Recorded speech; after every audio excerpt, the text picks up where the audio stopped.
Hello, everyone, and welcome back to the Magnus Effect. Today's episode is with Wang, co-founder of Ditto AI, an AI-powered dating platform that's quietly blowing up on college campuses for doing one thing differently.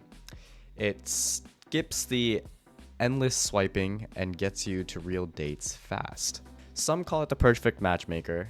Others use it to just meet some interesting new friends. Either way, Alan's building something that feels like the future of how we connect. He dropped out of Berkeley a few years ago to chase this very idea, not to build the next Tinder clone, but something way more intentional. A platform that matches you based on your values, your interests, and your personality, then sets it up for you. In our conversation, we trace Ditto's evolution from being a quirky social app using digital pets to what it is now today, co-hosting one of the biggest parties of the quarter at UCSD alongside big creators such as Eric O. There's a lot of things that stuck out in this conversation for me, but notably one has to be Alan's conviction. His persistence isn't just about building a product fast, it's also staying close to the problem, leaning into what excites him and ignoring noise from people that are just chasing trends. So if you're curious about where that point kind of came from, or if you're curious about startup design, building for Gen Z, or what it looks like to create real-world connection in a digital-first world, this episode might be for you. As always, I really enjoyed how this episode turned out, and I hope you do as well. So without further ado, please welcome Wang.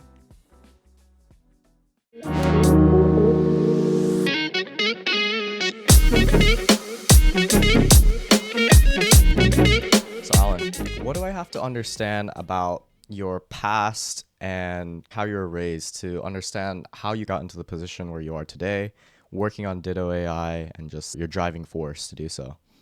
So I feel like I've been a super sociable person as a kid, and I always pay attention to who is surrounding me, how my friends are doing, and then I often like intentionally bring people in and then make those connections, and then make sure people are having a fun time around me. So I feel like I've been always very sensitive about how people are doing around me, and that definitely give me I think that definitely leads me into working on a project that is people relevant and also bring people together, help them to establish connections.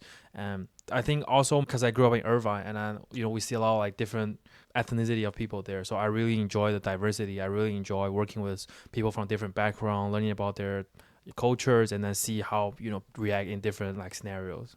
Wait, that's so interesting. I feel like when I think of Irvine, it's not like a very diverse place. Do you think am I wrong here, or would you say it was more like a different reflection of what you saw there?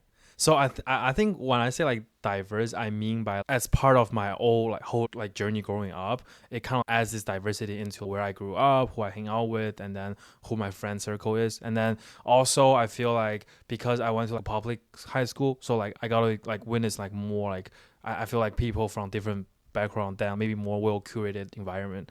So that kind of like I feel like it's a very like a natural place for me to develop my sense of checking out who is around me and then work with people and then see how different people kind of like work together. And like a trend I'm noticing too is like there's so much more importance these days for like builders to be really on like the what's it called, the social aspect of things, because you have to really understand your customer. And what do you have to do to understand them? You have to ask them questions. You got to get to know them and build a relationship with them. So I feel like what's happening a lot is people are overcompensating with their technical abilities in order to make it in the world. So in terms of like when you started building, how did that kind of draw out? Like what was your first project? What was kind of like the initial bricks that laid out the foundation for building today? Yeah, for sure. I feel like our first project or however you call it, it was all focused on how can we help people to establish more connections around them, right? And we started by like a very simple like Figma prototype, and then we started with just like a very very simple like MVP, and then we just like launch it like on campus here, and we basically had like we had like this these like cute like animal avatars where it will social on behalf of the user. So basically you will put in your like own information like into their backpacks, like the pet's backpacks, and then the pet will bring the backpack and then go social with other pet. And then if they like decided, oh, you guys like vibe or you guys like, click, then it brings back like this news of like, oh, like I met like Magnus as elephant, and then like the elephant and I decided that you guys might be a good fit. So like the first project was called like Berkeley, where we basically just gave everybody like a virtual pet to like social. And I feel like that project, I think echo back to what we were talking about, we really gained a lot of insight from like our user, because like before we launched it, I feel like we had a lot of like hypotheses that we wanted to test, and there's a lot of things that we weren't sure about. And then through interacting with our users and then really kind of dive into like how they're interacting with the app, and then just doing all the customer like interviews, conversations, and then that really gives us like a new insight. And I think one thing I wanted to mention is that every time we like pivot or we like kind of like redirect the focus of the project on the app, is always largely built upon like users feedback and users comments. It's not like we just kind of like decided, hey, let's change it up, or like I don't vibe with this, let's just like change it out. It's not always like our own instinct. It's more about like bouncing back and forth with our users, with the team, and then it kind of formulates us to a new direction. So I feel like we do trust our instinct a lot, but then a lot of time we also want to make sure that users' feedback are like backing up those hypotheses. So I hear you saying we a lot. Who is we in this situation? Is it you and your co-founder? I think it's me and my co-founder and the whole team. So because we are a pretty small team, around, like, to be honest, like only me and my co-founder are considered like the full-time employees, and then we only have around, I think, 4 to 6 people overall, considering the part-time intern and all that. So we want to make sure that everybody's included in every conversation. And then we really value each other's brainstorms or ideas, because I think we are a super like inclusive like team where we would love to everybody to contribute their ideas. So, and also I think one thing very important is that because we're like tiny startup, you want to make sure that everybody in the team is on the same page when you're discussing something. Because if somebody's missing a piece of information, then you guys won't like not really talking about the same thing, right? So it's not like we are like 300 people company where there's like layers and then you have to pass down the information, but we are just like a 4 to 6 people team, and then you want to make sure that everybody's on the same page, and so that makes the conversation more effective. Did it start off with like a you said 4 people or 6 people team? So it started out with me and my co-founder, but then we later on hired just like more people to help out with the UI UX, the coding part, and then just like also the content creating part, like TikTok, Instagram, just to make sure that we are on a good pace to deliver product. And because we value pace a lot, we like last year we have shipped out around like 4 different like app experiments. So we really value like how fast we're shipping, and that's one key matrix that we like measure. Yeah. When you were working on you said Berkeley is what it was called. When it was Berkeley, like what was the main issue you guys kept running into when it came to like asking your customers about like, or your users about what was wrong? The app was not as retentive as we wanted it to be. So I feel like people enjoyed it, like people liked it. And also like people were making friends off of it. Cause like when we're interviewing like our users, it mentioned to us like, hey, my cat met this dog, and then I talked to the owner of the dog, and then we feel like, oh, we vibe because like we're in the same major, we have same interest. But I feel like in the long run, like just helping people to make friends is not as repetitive, because at the end of the day, they have more ways to make friends than like an app, right? Because you have like your club, you have your roommates, your floor mate, you have your high school friends, like you have people maybe, I don't know, in a frat sorority. So it kind of like, so it's not as like, there's not as much as a value add from an app.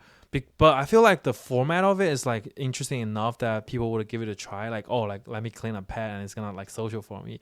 But I feel like comparing to like all the channels out there, the value add is not as significant. And that's also why we redefine the product to target in the dating app space, because we think the value add can be much more significant even with the same tool. Yeah. You don't think that that's niching down too much? Because I thought the original idea was for you to make more friends. Right. That's a great question. So I think one thing about like startup founders that you always have to measure what is too big and what is too small, because you don't want to be too small, but you also don't want to like too big in the day one. And also, I feel like a lot of the great startups or consumer startups I look up to, they're all like pretty tiny, or like they're what they do is like super basic in the first place. So let's say like DoorDash is like one of my favorite example, right? Like they're called like Palo Alto delivery in the like day one, right? And then like I love like how the founder is like always mentioned that in the day one they will just pick up calls from like customer, and then they will call the restaurant for them, and then they will go pick it up and like drive themselves to deliver. So I feel like this is a pretty good like a metaphor of like kind of like focus small, but then make sure that you will be scalable one day. Like make sure that this system or this what you're building is like replicable. But then in the day one, it can be pretty simple or like basic, as long as you can use technology or you can use other like medium to grow it. And then that's also why I feel like dating, like we kind of like narrowed down from like generally social to dating, because we think dating is a more specific use case, and then people resonate with it more. Because like if I just tell you, hey, let me help you find a friend, right, that's kind of like random. But then if I say, let me help you find a date tomorrow, that's more specific, right? That's give you like a scenario to like kind of like anchor your like thought into. So that's why we wanted to be more specific about like the use case, but then it can still be scalable, because the first thing that is scalable is that we now are only on 2 campuses, right? Then what if we're on 20? What if we're on 200? Right? What if we are on every single college campus in the world, right? So that's the first thing is scalable, which is the user base. And the second thing is also now we're just helping people to find like their dates, right? Like you just tell me like, hey, I want to like a 6'1" hot nerd who brings me flowers, right? And then also solve my CS problem. Sure, I can find you like that person, a person like that. Then what if one day you're asking me like, hey, can you help me to find like a mentor for my like Morgan Stanley like recruiting season who can like give me like referral? Why not? Once like the whole structure is set, I can basically help you to refer different kind of people, right? So it's almost like I think DoorDash day one only deliver food. They deliver now, they deliver everything, right? I just like order like I don't know like a like Band-Aid from them last night. So like I think it's the same for us. Like once the whole network is set and once the whole structure is set, you can really input anything, and then the output is the same. It's just like another guy or another person that you worth your time to meet. So I feel like targeting dating at day one is just, I think it's a good way to kind of like build up this kind of momentum, and then make sure that people have a clear idea of what your app actually does.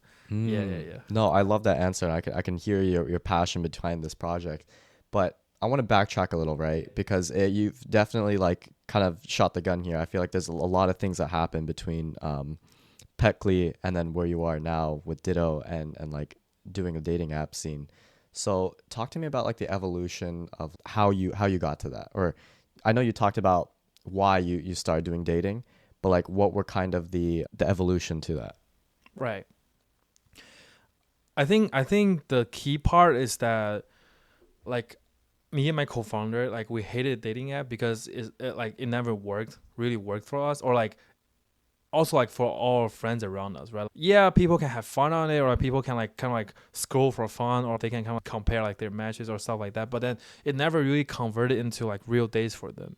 So that's I think that's why like people also have a like super negative like opinion in terms of dating. Like when they talk about dating app, they just think, oh, like is it for hookup? It's just like one night stand. So I feel like we kind of like purposefully try to make sure that we are not like a dating app, right? Because like when we're doing Berkeley, right, everybody asking us like, oh, is it a dating app? Is it a dating app? And then we're like, no, it's not. It's not, because we think dating app is almost having like a negative connotation, right? It's like, oh, for hookup, it's for like short term people just. So I think we purposefully wanted to make sure that Berkeley is a friend making app, right? But then apparently a friend making app doesn't have like a good retention, as I mentioned, right? People may be here to look around, but then it's gonna be less long. And then we start thinking that why are we so like why don't we like don't want to talk about that we're a dating app in the first place? I feel like it's because like people have horrible experience on it, and then people are not getting what they want. Then that actually ring a bell. Say, oh, then why don't we just try to solve the problem instead of like try to get away from it, right?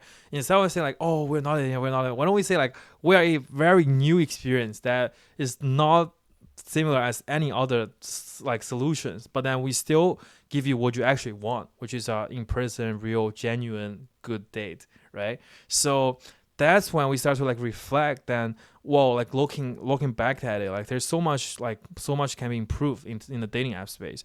Then why don't we try to see if our current solutions will solve those problems in the dating space? And then the answer turns out to be yes. And then that's when we start to kind of twist it around into acknowledging or like rebrand it and say, hey, we're a dating platform that help you to tell us your type and set up the date. It's just that simple. Yeah. No, and I could resonate with that because, like, same thing with like kind of how this podcast is. Like, I want to do a college podcast, but like the connotation to a college podcast is just talking about straight school or talking about like hookup culture or relationships. And it's like,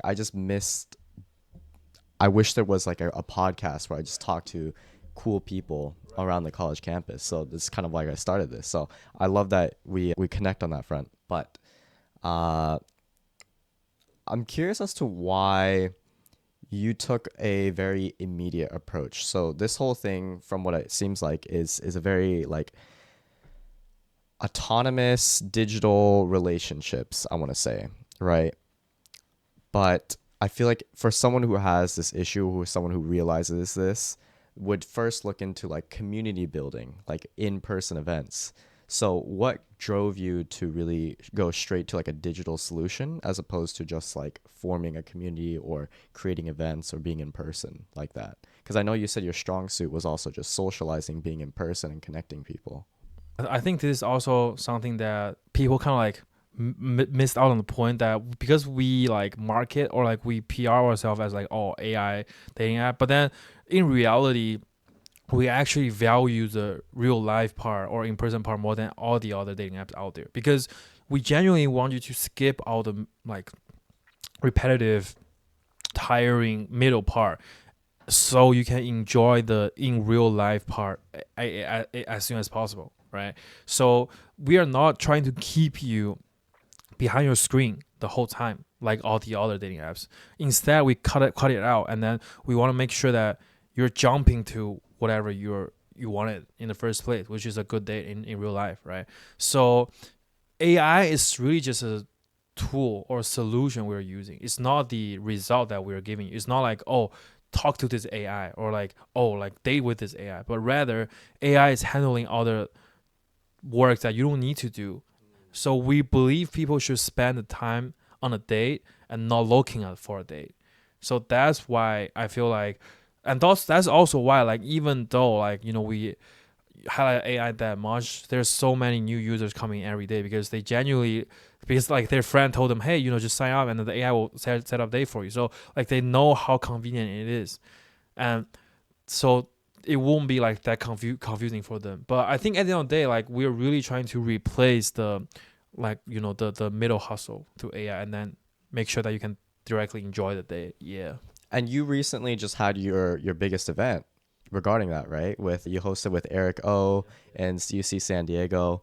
Curious as to how that went, first of all, and then also what you learned from it. Because I'm assuming not everything went right, or maybe it did, but like let me know about that. Like overall, like what you kind of expected out of like hosting this event, and then like how it ended up turning out.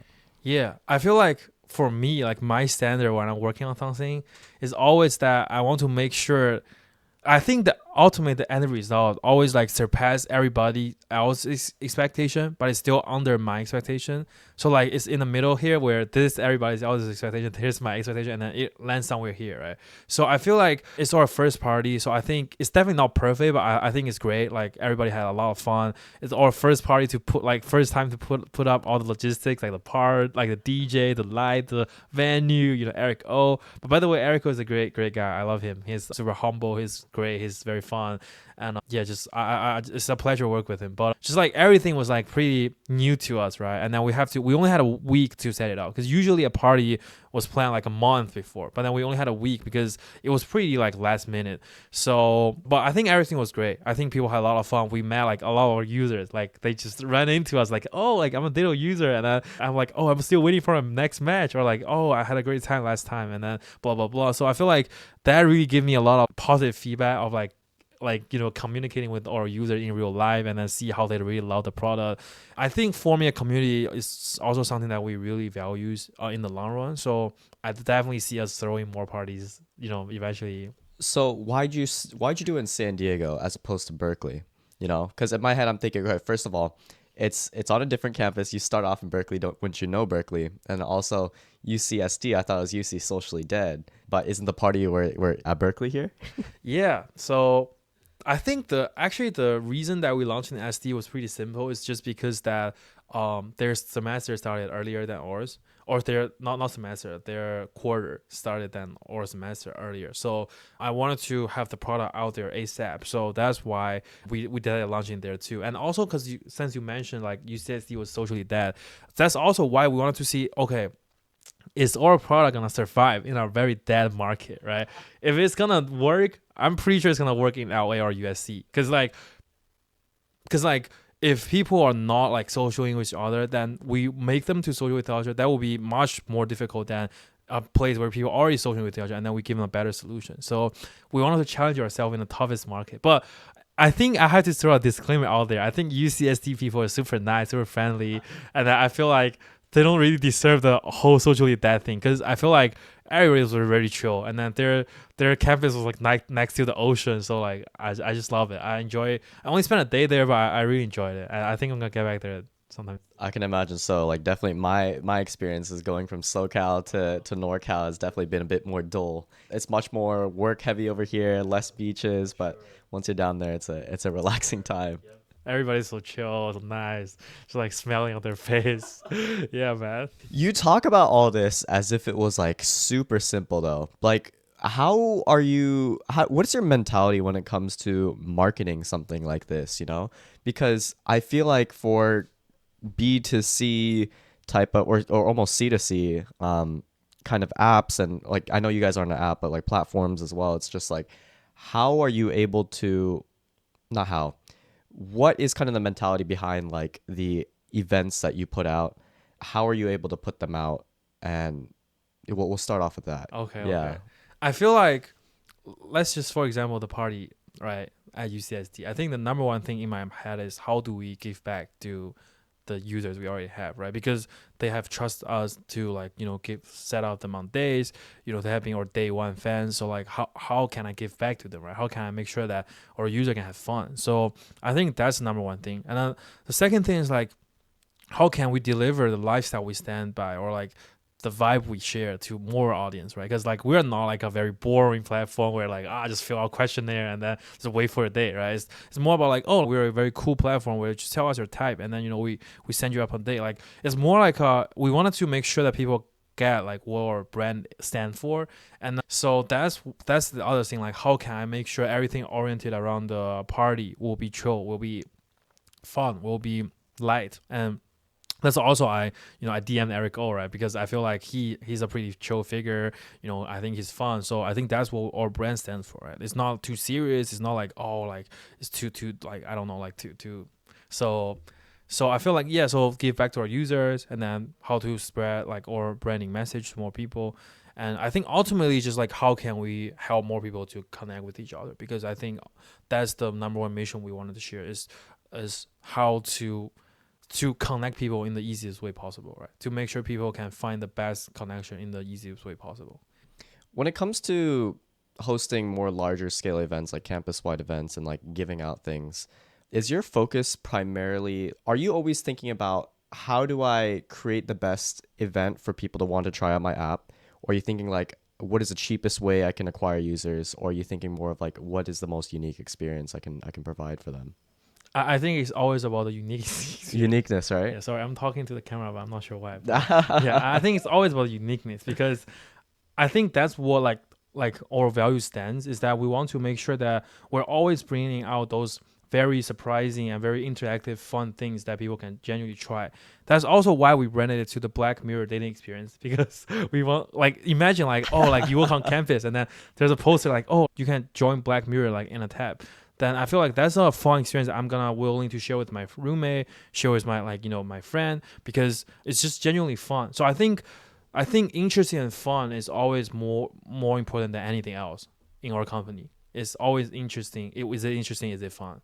And if it yes, then we can proceed to talk about other things. If it's not, then we'll pass on it. So where did the idea come from for before you guys were Ditto, but I remember a marketing campaign you hosted here at Berkeley where you came in with a giant Cybertruck that was wrapped in what used to be called Vibe, right? Right. So that's basically okay. So basically that happened because I was at San Jose State University one day, and then we were doing like a little promotion out there, and then so I parked my car like in front of their garage, and then like kind of stuck the whole line, and then people were just looking at my car, and then like kind of like pointing finger and stuff, and then that suddenly gave me inspiration that what if we just like, because I feel like people pay attention to like cool vehicles, right? Because if your vehicle is cool enough, people just like point fingers or like pay attention to it. Then I suddenly like think about like, okay, what if we just get the coolest vehicle at the time and then promote with it? And then so that's when Cybertruck just released like in a month or two, because it was like August of 2024. So Cybertruck was the hottest thing back then. So I just decided to like rent one, and then I just wrapped it all up with our branding. But then we actually put more cow elements than our own branding, because again, interesting and fun is more important than anything else. We thought wrapping it up with cow elements might be more fun and interesting for more people instead of like just for us, right? Because we just wrap it whole out like we're a logo. That's not interesting, right? That's just like spamming. So we want to make sure it's fun and interesting. We decided to rent one, and yeah, Oh, it and was then, rented. yeah, this was rented. We're not rich enough to afford it. So yeah. I never thought about how you could like rent Cybertrucks to wrap it. How you mentioned earlier about like keeping the whole team on the same page, right? Like there's so many different ways you can go about dating, like all the other dating apps, or people will always make an association to like we are the Tinder butt, or we are the Hinge butt, and you guys are like kind of Black Mirror butt, right? How do you keep your team all on the same page? How does that communication kind of look like?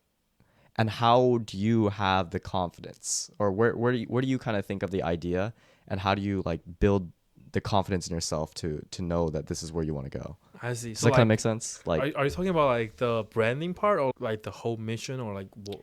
so how do you come up with the mission? I see. How do you find the Okay. confidence that this is the right way to go? Okay. And then how do you communicate that to your team? Okay. So I feel like how do we come up with the mission is that it's something that you're genuinely passionate about, right? Again, like we are super passionate about connecting people, building connections, forming communities, and then we just genuinely love to see people hanging out, having fun, right? And so we know this problem is something we want to go on. And you also asked me like, how do you keep up in the like difficult times?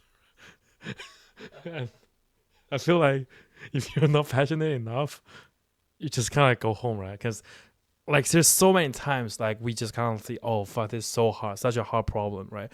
But then because it's hard enough problem, because people is a such complicated object, like unit to connect. Because if you're connecting like a merchandise with a merchandise, they're that like they don't have their own thought, they don't have their own belief, they don't have their own preference. You just connect them. But then if you're connecting people with people, they have their own thoughts, their own preference. They're just everything is so unique. So it's so hard to connect unique objects, and then like complicating stuff on the side of the network. So it's a very, very challenging question, but we're so fascinated by it because we think if we can make people's connection frictionless and then make it as smooth as possible, then that's great. Because it's the most friction, like there's the most friction in terms of connecting people than anything else. I recently read the article from SF Gate that as of today was published about 7 days ago, probably, right? I think it Even published less than that. yesterday. Oh, it was yesterday. It was yesterday. Gotcha. I sent it to you after they published it. Oh, okay, Yeah, okay. yeah. So in that article, the author kind of criticized the way the algorithm kind of worked, for one. And then also at the very end, there was a comment made about we're over optimizing, or I'm paraphrasing here. This isn't quoted exactly, but it's like they found an uncanniness when it came to an AI that was matching people, because it takes away from the struggles, the rejection, and like the kind of the lessons that you learn from dating. So when you hear something like that, as someone who's social yourself, and we talked a little about like why you didn't like start building communities first, but do you just see that as like a shift that you're going to take everyone along with? Do you see that as like a major concern between the people that you're targeting, or do you think this is more of like a slight friction that people will kind of get over as your platform becomes bigger? Yeah, I think first of all, like we're not just as how I mentioned about like we're not taking away the real life part. Instead of like we're accelerating you to reach the point faster. So it's not like, oh, we're taking away the the pain, the rejection, and the back and forth. It's more like we accelerate you to experience it faster, right? So you don't have to endure the unnecessary part of like swiping like 20 times a day, and then wait, like getting all the same like pickup line, how are you, or like what are you doing this weekend. Like those are just too repetitive and meaningless. And plus, like 99% of the time you're doing it with people who is super irrelevant with you. So we want to make sure that you are experiencing those with people who is actually relevant and actually worth your time. So I feel like there's a difference between wasting the time to do it versus like wasting your time, like wasting your lessons and time on people who are super irrelevant versus learn your lessons or experience the people to people connection in who is actually worth it. So I feel like we're narrowing down to whoever you should like really worth your time, basically, right? So I feel like we're not taking away the lessons, but instead we're accelerating to experience those faster. So just imagine like it's like Disney, like there's a fast track where there's like a regular line, right? So yeah, sure, you can also get on the roller coaster and the regular line, but you have to stand in the line like for like 2 hours. But then we are just a fast track. You just show us pass and then just hop on the roller coaster. So you got to experience the roller coaster like either way. But then the other way is much more long waiting. Ours is such more express, more just like hop on the roller coaster. And also, you talk about like the paradigm shift of the user behavior. So I feel like that's a big topic that we always, I think, endure in a new wave of technology. So imagine like Airbnb first came out, right? Everybody would be saying, oh, like I have to live in a stranger's house, then why don't I just get a hotel, right? And then Uber, right? Oh, this stranger is like taking me home, then what if he knows my address? What if he's like stalking me? Just all those things. I feel like those are fair like concerns, but then eventually there will be a way to like those concerns will melt down. Because like let's say like for our platform, for example, right, we have to like thousands of days so far. Like there's zero complaints about safety or like all those stuff surrounding it. And then I think every day we're getting users email talking about like, oh, how I love your experience, how like the day was great, and then how I made a great friend, or we are in an exclusive relationship right now. So I feel like I'm very very confident the benefit is outweighing whatever the negative is, which I really don't think there's any negative at the moment. We're just genuinely want to save your time, so you can cut out the waiting and then just jump on the roller coaster. Is there a concern about churn in this space? Because once you find like a date or once you find like a friend, it's like why it increasingly becomes less needed for one individual, right? So the conclusion is no, because 95% of our users are down to for another day after the like their previous date. And also because the reason is because we're selling an experience, not a relationship. So it's not like we're guaranteed like, oh, this person is gonna be your husband or this person is gonna be your wife, right? It's more about like, oh, if you decided to grab a coffee date with this person, you're probably gonna have a good time, which is true. So that's why like we're selling the experience, not the relationship. So but the relation the experience is retentive. Most people are not down to like grab a coffee with an interesting person from the same school maybe every other week, right? Especially if it's like there's like a romantic side to it. So I feel like it's also very surprising for us because we thought like, oh, what if they just like vibe that much and they don't want to come back anymore. But apparently like I think people just genuinely love this way of like knowing more people. And even if we're interviewing our user, like they told us like, hey, I'm never turned down an opportunity to just know people around me, right? So I feel like it's really more than like, oh, let's like date or like let's like become girlfriends, boyfriends or whatever. It's more about just like how is there a more fun way for me to interact with other people, and then most people are not gonna say no to that. I love the confidence you have when you talk about like understanding your customer a lot. Like, how long did it take for you to like get to this? You know, how do people understand their customers as much as you do?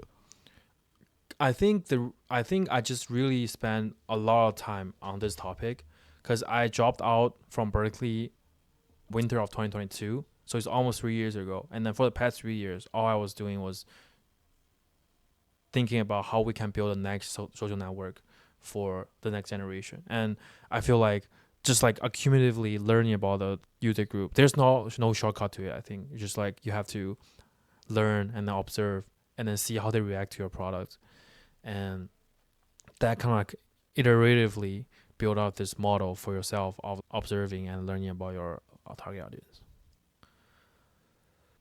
When you decided to drop out, was that an easy decision for you?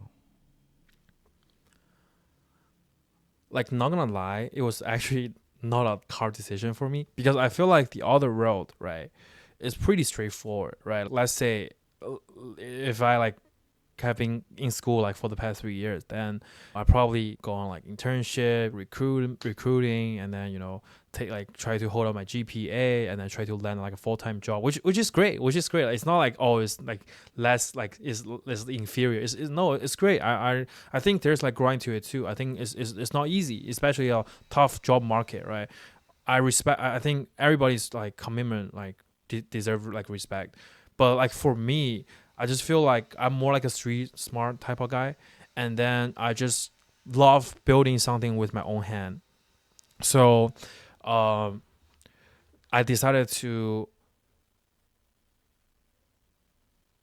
start working on something from ground up and try to build a system of processing information into knowledge on my own. So instead of like sitting in lecture and then having like teacher, because like even if I'm in lecture, I don't really care about like, oh, biology or chemistry or like other physics, but I care about like how people are taking in like the raw information and like converting them into knowledge or like converting it into something that's useful, right? So is this like way of converting things really matters to me, and then I feel like by building something with my own hand, I can build this system faster and then more concrete. I love the early confidence or the early like resolve you had, because if you talk to a lot of college students today, I think most people like they enjoy the idea of being a founder and being their own boss, but they also lie on a crutch where they want to recruit for these internships to get the experience, to be more experienced, to understand how corporate does it. When you were at like your lowest, and I know you wrote about it on your LinkedIn about like how you guys were close to bankruptcy and just like the times where even despite everything that went wrong, you still pushed through. Like, was there ever a point that crossed your mind that you wanted to go back, and also was there ever a point where you wanted to you felt like you needed to go to corporate to get that experience? I think I never think about like going back or like go to like corporate experience, but I think if you're asking me if I have ever think about like giving up or like just like stop doing it, I feel like the ideas like flash through your brain every single day. Like there's just, it's all just there, man. Just tell you like, oh, what if you just give up, and then you just go back to school and then you enjoy like a chill college student life. But I feel like there's like two things that really just drive me and the team going. The first one is that we just simply love the problem that much that we wanted to figure it out or at least improve it, right? And then we think the current solutions are not as good. And the second thing is that we firmly believe that there's kind of a new social platform popping up in the next 3 to 5 years, because I don't think people are gonna stick on Tinder at like 2042, right? Like imagine still on Tinder on 2042. That's like crazy. And also every 10 years there's a new wave of social media platform, right? Facebook is almost like 20 years ago, and then Instagram is almost like 10 years ago. And so it's fair, I think it's fair to, if you look into the future, it's fair to guess that a new social media platform is going to pop up in 3 to 5 years. I think my question was more about experience. Like, how did you had an idea of like what you wanted to fix, and like instead of like saying, oh, I need to learn from school, or instead of learning from corporate, how'd you have the belief in yourself that you'd figure out how to build it? Because I think learning something the fastest way is to try to do something like you haven't done before. So like explore the unknown and then push out your comfort zone.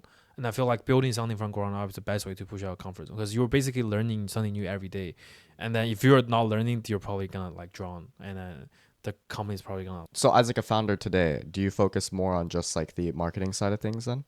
So I do like the AI part, like the AI architecture. I do the product, and I also do the marketing. And then my co-founder, he's more into like the tech, like the front end, back end, the AI, and then we discuss the product together. And then so he's more like on the internal part of stuff. I would focus a little bit more on the external part of stuff. But then there's a lot of overlaps between what we work, which is like the core of the whole company. Yeah. So your vision is to be across all different like college campuses. But when people say that, I feel like everyone starts at UCs. Do you think it's the locality of everything being California and me talking to like California founders that for the reason that like most people target UCs, or do you think there's a lot of value in going outside, maybe towards like the East Coast or more like ASU, like really party or social schools? Yeah, I think for me, like I don't really distinguish like UC or non-UC because it's just like I'm like native here, so it's naturally for me to like go out there and like let's first market. But yeah, I feel like there's definitely like different vibe to different schools. Like you said, like ASU might be more party, and then maybe like Harvard is a complete different vibe, and then even like within UC's vibes are different. So I think it really depends on like what kind of product you're trying to push out there, right? If you're trying to push out something that's more formal or more like I don't know, like networking, like professional networking, maybe Ivy is the better place to go because like you can have like a I don't know like a you can help like them to build like network like in like Ivy or stuff. But then if you're trying to build like a party planning or like a party I don't know party app, maybe UCLA or USC is a better place to go. But I think it really depends on like what's your ideal market and what's your ideal user. When I talk to the guys at like Series A, the startup you're probably familiar with, they're trying to tackle like a similar problem of just like connecting people, right? Um, One of the things that they told me was that they like to probe their competition because it helps drive more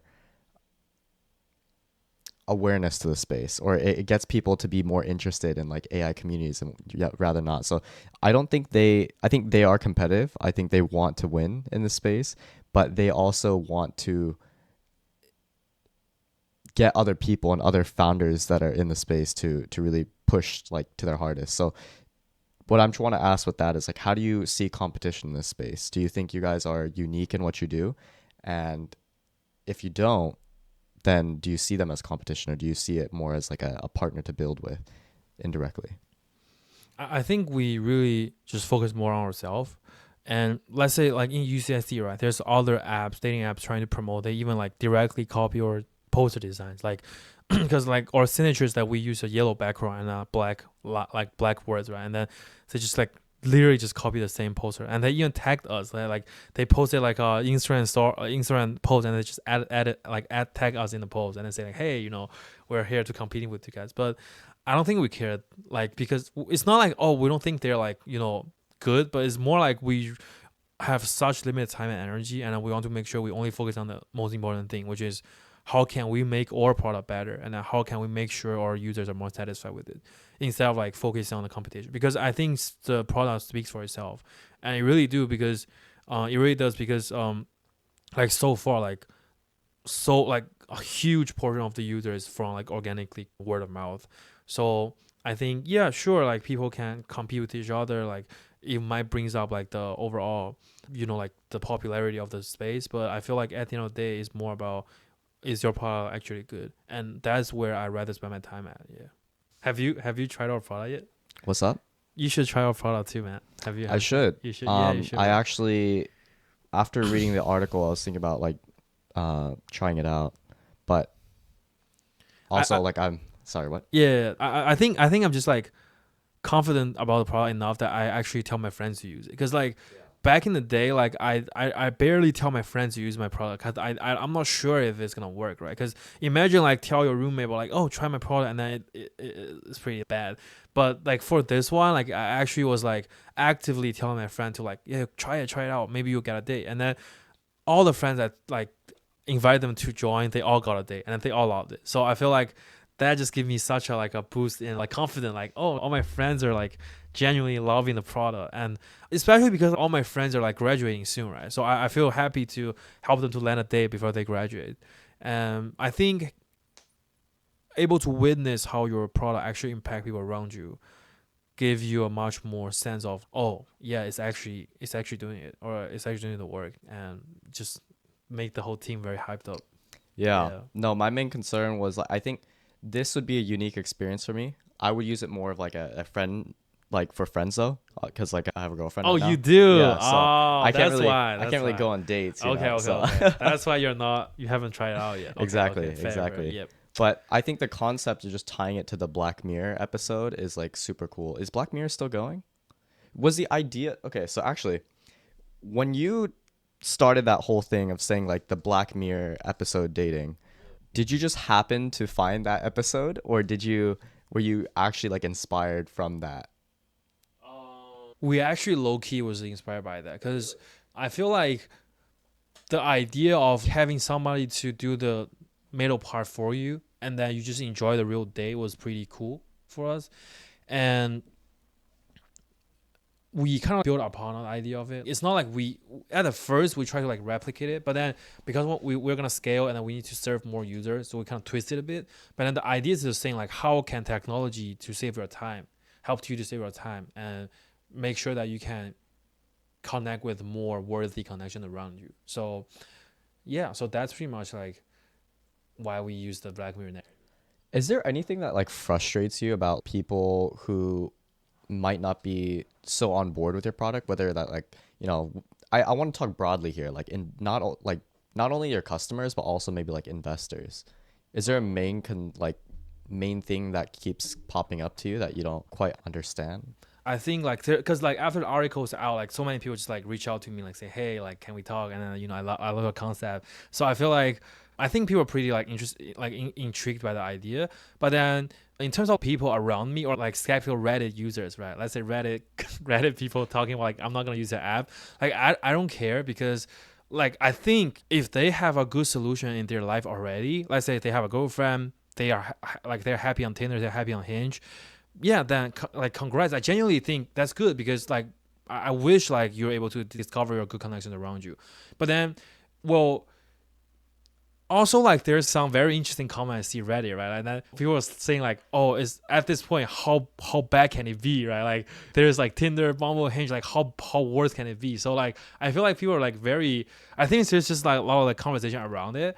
But like I don't really combat skepticism because like I don't really have time to persuade you, right? It's like like I learned it from the Bitcoin people. Like they always talk about like if you don't have believe in Bitcoin, I don't have the time to persuade you, right? So like it's the thing, like if you think you still need to manually pick out your connections or make connections in like 10 years, I really don't have the time to persuade you because that's like I don't know, like in the like horse wagon era, and you think like cars is not real, or like you still think like walking on foot is better than riding a car, then I'm not sure what to say. But I genuinely think if you have a good enough experience with the current dating app, then yeah, then have fun, because I think at the end of the day, like we're trying to make your life better instead of like trying to make you believe in this whole AI thing, because AI at the end of the day is just like a tool we use. It's not oh, we wanted to convert your life into like everything AI oriented. Did anything change when you did get funding from Google? When you saw that come in, did you have a either moment of relief or a moment of stress because you're like, holy shoot, like now we really have to build now that we have no excuses? Or what was going through your head when you saw that?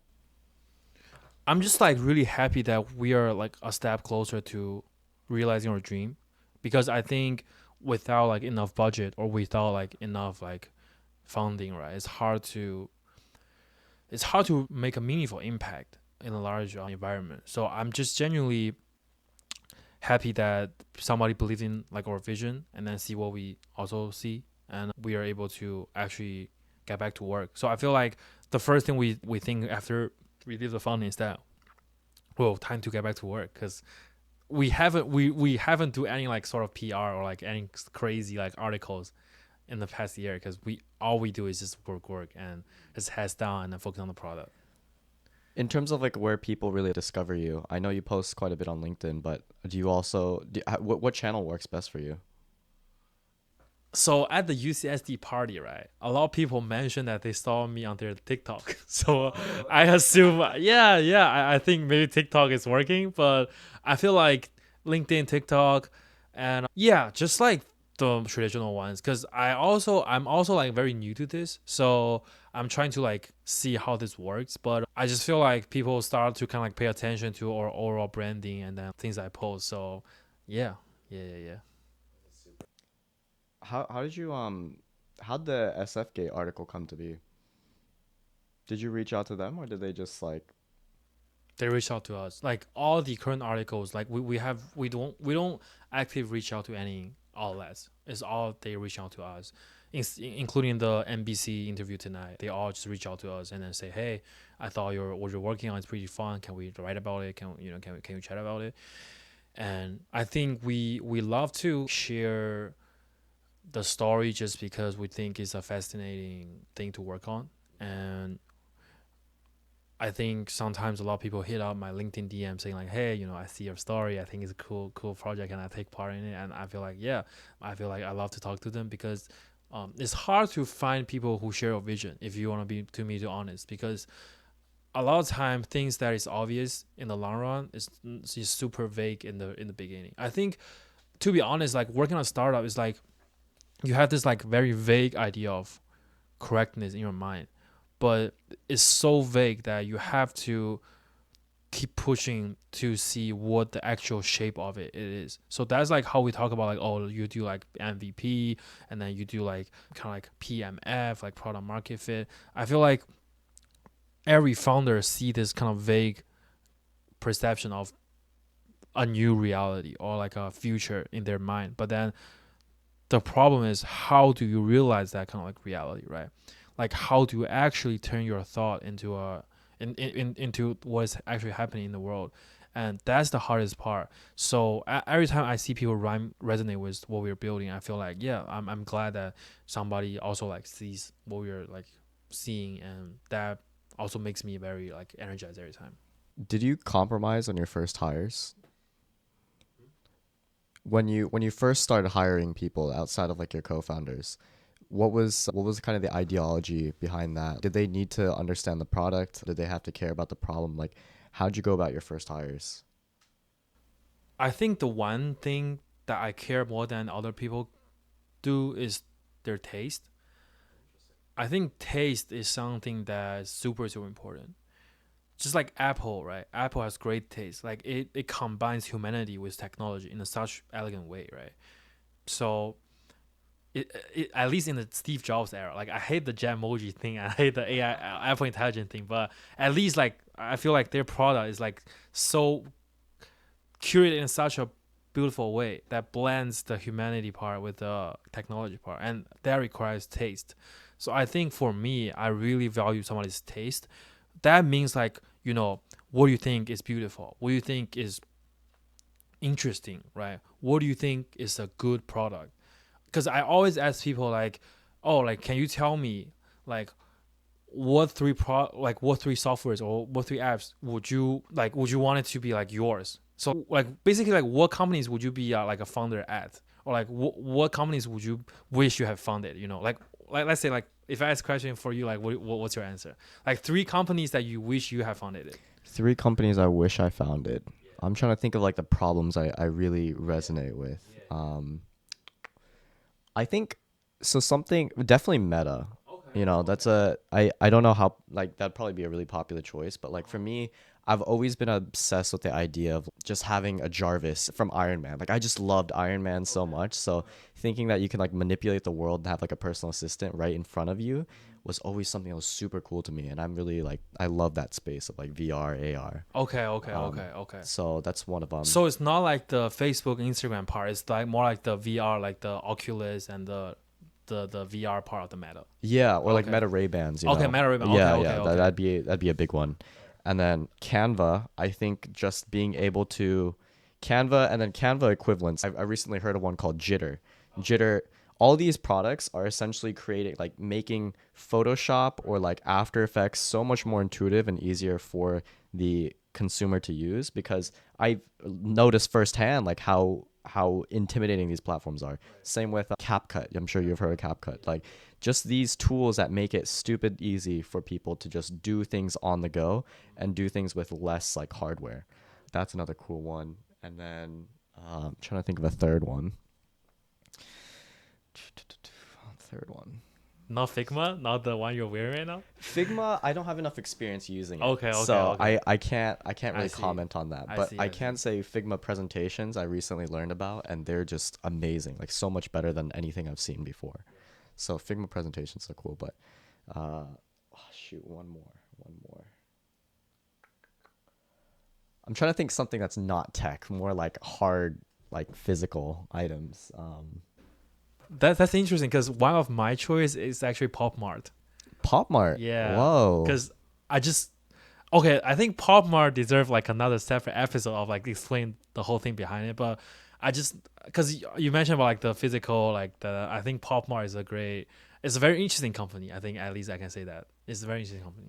With the okay, so like that's being adjacent to things like Simiski and like Labubu's. Similar with Pop Mart, right? What intrigues you about it, just like this viral sensation behind the Yeah, I think products. I think what is most interesting is that they're taking the completely reversed approach of Disney because Disney they basically like they have like so many like stories and then so much like background story about the characters and then they push the character in the front, but then Palmer basically did a reverse, right? Like I think not a lot of people know like what's the origin story of Labubu, but then everybody just loved it. So I feel like it's a really like crazy take of like having the figures in the front and then follow up with it in the story instead of like having a story of it and then because like I think people always like criticize like in the early days of Pop Mart they're just saying like oh people are into Disney into like all the Japanese like anime like there's all crazy story behind it like One Piece, right?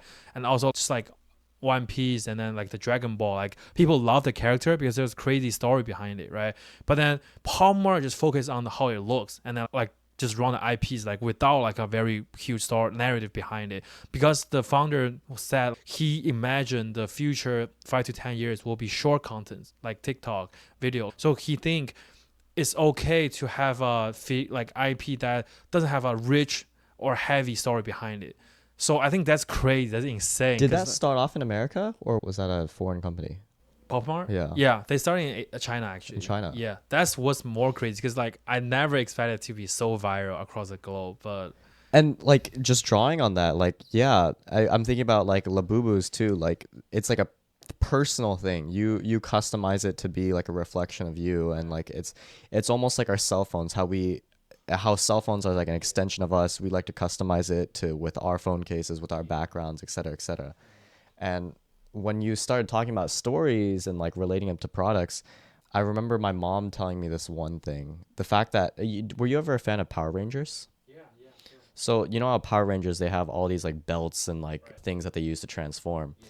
Funny enough is like the Japanese companies they make the toy first and they build the story off of it. So it's always like that toy first and then you build the story. But so many approaches and I never knew that like that's how Pop Mart started. So I appreciate you sharing that. Yeah. Of course. I think it's great. I think consumer world has so many intriguing stories that we can talk for the whole day. But yeah, but sorry to disrupt you from your train of thought. I mean because that's you mentioned about the physical. So I think Pop Mart is very interesting. And that's refreshing, right? Because like we only talk about tech, we only talk about software, and so I've been so coded like that, and like things like Pop Mart, you don't ever hear they're like venture backed or anything, right? It's just a very successful consumer business. Yeah, but I'm pretty sure Palmar is venture back too. But Are it's not they? just like backed by crazy like VCs like A16Z or Benchmark. But yeah, but I just think it's a crazy story on its own. Like how you're able to sell blind box toys that from like one single store to having all those crazy IPs around the world. Yeah. And definitely something we should all learn about. Do you think Yeah. you take anything from that and put it into Ditto at all, or? Yeah, that's a great question. I feel like I'm always like passively absorbing what is around me. So like I have a lot of like Pop Mart toys in the office. I always look up their news. I learn about their founder story. So I feel like it's not I'm taking this from Pop Mart and then injecting into our company, but I kind of like passively absorb it as like nutrient and then like fuels my creativity as well. Like I'll constantly reflect on the fact that Labubu is so popular, right? That what did it do right, and then why is it popular, right? Is it because of influence? Is it because like influencers, or is it because like the look? Is it because like why? Like why exactly is driven? So I try to learn about it, and then whatever is helpful, I just kind of take it into myself, and then just like go along with it. So you take more inspiration from things that you use every day. Am I getting that right? Because like when we talk about inspiration in the Bay Area, I feel like it comes down to very predictable choices. Peter Thiel, Jeff Bezos, Elon Musk, like these big billionaires that have made it successful, and everyone tries to be like them, even though they're in completely different industries. So how do you go about inspiration, people that you look up to?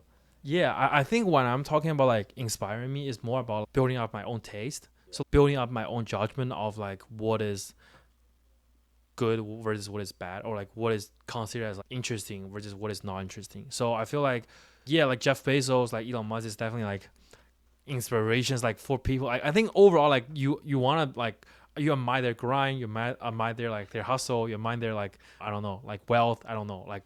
But for me, like what I'm talking about is like I take those like very creative things, like objects created by other people, and then to nurture my own taste, and then to ultimately make sure that what I create has good taste, not just like very ordinary things. Do you ever get inspiration from like talking to people? Of course, Yeah. 100%. Like every time I got inspired talking to you, bro. I Like know. I just feel like conversation is such an important thing. Like I think 2 weeks ago I like purposefully spent a couple of days at San Jose, meeting up my friends, like fellow entrepreneurs, people who is like also promoting product on campus. Like I just purposefully try to interact with them and then see what's in their mind, how do they think about our project Ditto. I feel like those kind of reflective on conversations is always very important for me. And like Dawson, I talked to Dawson and I got lots of inspiration. And there's another guy, Kobe, he's also from Berkeley, and I also got a lot of inspiration from him too. So I think it's just like how I think everybody's like a mirror for you. Like you look at them, but you see what do you reflect back to yourself. Like you have to bounce your identity to other people to like bounce back to see who you really are. It's hard to tell who you really are by just talking to yourself, but you gotta like bounce your thought back with other people, and then it mirrors back to like this is actually how they are perceiving you. Do you have a preference on like where you like to stay? Because I know how important environment is, and I think you recognize that too. But being across like so many different campuses, do you prefer working in Berkeley or staying in Berkeley? I think SF would be still my ideal place to stay because I just feel like the pace here is so fast, right? And then there's so many brilliant founders around me here that can inspire me and then can impact me in positive ways. And also I feel like just as like an entrepreneur, as a startup founder, there's no other place than SF for me to make sure that I'm like keeping up with the pace of the world and then in the center of the technology. It's rare that I like talk to people like you who have a very, I don't want to call it like I mean this in the best way possible, like simple minded. Like you just have an obsession, you go with it, and like you don't really overthink it. And I feel like that's like a big theme of like what our conversation has been also, just like to not overthink it, just like work on the thing and like really believe in yourself.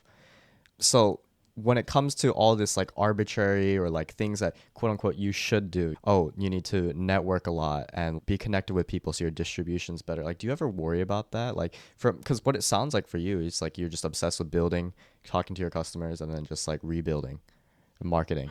But do you ever think that you have to network with people, or do you need to go to all these like different events to meet the people that are best at what they do?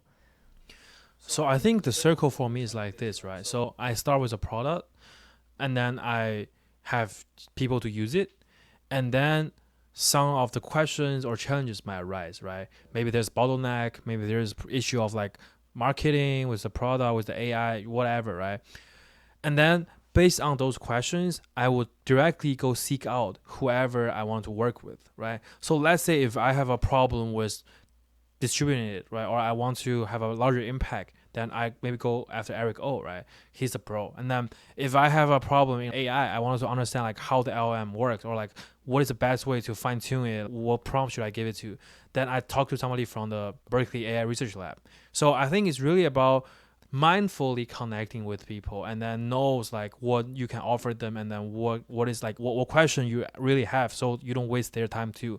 So I think the loop is I start with the product, and then there's questions like along the way. I ask those questions to people in, like best in the field, and then after they give me some advice, I come back working, like I put in sorry, I re-input their feedback in the product, and then I give it to the customer again. So there's like a flying wheel of always improving, but it's not I'm just kind of living in like the garage and then like kind of like never talk to anybody, but it's more like I mindfully make sure that I'm kind of like connecting with whoever is really helpful. Yeah. And I love that. Yeah, like just like focusing on like having real intention behind what you do, because like that's a thing I came to the realization to. Like I remember my freshman year, sophomore year, it's like I love going to these conferences because it made me feel productive. Oh, I'm surrounded by all these like ambitious folks, and like I love like building a relationship with them. I could use them later on if I need something. But it was like it's so hard to connect with people like that of like high caliber if you don't have proper questions that like really help you, or like have a specific thing that they can help you with, because I think there's a level to friendships and there's a level to relationships where like it's a trade-off between value you give them and value you get from them. 100%. And I if feel like, yeah, sorry. No, go ahead. Yeah, I just feel like it's only that you have like a very clear question in your mind, or like something that you really want to figure out, that is like worth your own time to like social with them, and then worth their time to like, connect with you. And also I feel like if you really have a great question in mind, like people are genuinely like passionate about it, will automatically want to talk to you. Like if you it's almost like in a college, if you have a great question you ask a professor, like he's gonna be intrigued, and he's also gonna be interested about it. So yeah. Yeah. And like but you can only come up with these questions if you actually start moving, right? Like it's hard to just like, have content, because like you know I always talked about building. I'd always like listen to all these self-help podcasts about like, oh, what do you do in this situation, what do you do in this situation. But like when I started creating my own thing that's in the wraps right now, like immediately after I created a mock-up, I was like, oh shoot, what do I do now? Like it's the whole thing where it's like everybody has a plan until they get punched in the face, right? Yeah. It's like And also I feel like when you talk to people who have experience, it just naturally clicks, because whatever question you ask them, they just like they experience, they have been there, done that, so like they know what the question actually means, right? Let's say if I have a question like, oh, like how can I have like more people know about the product, they give you like very clear to do's, or like they give you exact like method to do it. And I feel like you kind of resonate with them because they have like been there before, and I think that's a great feeling of like, oh, like this dude, he has like done what I've been doing, and then he has know-how and insight, and I can just like kind of learn upon it. Yeah. Alan, I really appreciate the conversation today. Like, I think that was very refreshing just to hear about like how you're going about this super competitive space, or maybe not so competitive the way that you market yourselves, but trying something unique, bouncing back because you truly believe in the vision, and just kind of like the way you view and absorb information. I think it's super cool. How you don't overthink anything, that a lot of like founders do. So I had a lot of fun on this conversation, but we have a closing tradition on this podcast where the last guest asks the next guest a question without knowing who it's from. And today you have a pretty unconventional one. I mean, it's not really a question, but the last guest said that I have to answer whatever question that you give me. Oh, you have to answer whatever question I give you. Interesting. Well, like to be honest, I feel like I already asked the question I was like super like I was most interested about. Like if you were like, if you can like hypothetically found companies, like what three would you be willing to found? I think that one is like on top of my head, like the most important one. Actually, that one I want to pass down to the next guest, which is hypothetically, if you can found three companies, then which three would you want it to be founder of? But I think for you, I'm just curious, where do you see yourself in a year? Like exactly in a year, which is May, whatever, 9th, 10th of 2026. Where do you see yourself? Like, it's not like physically where do you see yourself, but yeah like, just right. And this is such a fun question for me because I recently had a conversation with a friend of mine, Jeffrey Yuan, who by the time this gets uploaded should be on my page also. But he really broke that down, his obsession of like finding why. And like I started thinking about like what is my true intrinsic motivation and my why. And so I've kind of boiled it down to I intrinsically just want to feel useful and a part of a big project that gets big. And there's parts of that aren't like very strong whys because part of it is for recognition, for fame that is external to me. But if I were to do the things I'm doing right now and the inspiration I'm getting over the past week, I'd say my 1 year from now, I definitely want to have a social media presence that's around 10,000 followers as a way. And what that means to me is I have 10,000 people that are interested in the things I say and the message I'm trying to spread, which is that college students are super adaptive and fluid and interesting people. And there's a lot of information, ambition, lessons to be learned from our generation and people our age that isn't just hookups and going to parties. And I just want to expand this space of shining a light on really cool college students. And 1 year from now, I guess I would want a page where I'm able to share those ideas. People are interested and I'm able to travel around the world to meet people and get into doors that I never would have been able to otherwise. Yeah, I think if I had more time to think about it, I think there are some things I would pick apart about this vision that I feel like aren't very intrinsic to me. But I think that would be a pretty cool goal because like I want to have a good story. I want to have a very interesting life. I want to build a narrative that I'm proud of talking about when I have kids and when I'm like older. And I think in our age range of like 20 to 30, like this is the best time to really go out there and take risks. And if I continue to just not do anything and live off the compliments and the praise I get from my peers, and I don't think I'll get very far. And I think I need to embrace more discomfort. That's great. You only live once, so just, discover all the bad things out there, man. That's right. Yeah. Very excited. I'm very excited for you too, and I feel like I love to see like where we're all at in a year from now. I know. 2026 of May, right? Who knows what's gonna happen? But I'm genuinely just excited, bro. And thanks for having me. And, yeah. Of course. Thank you so much for hopping on.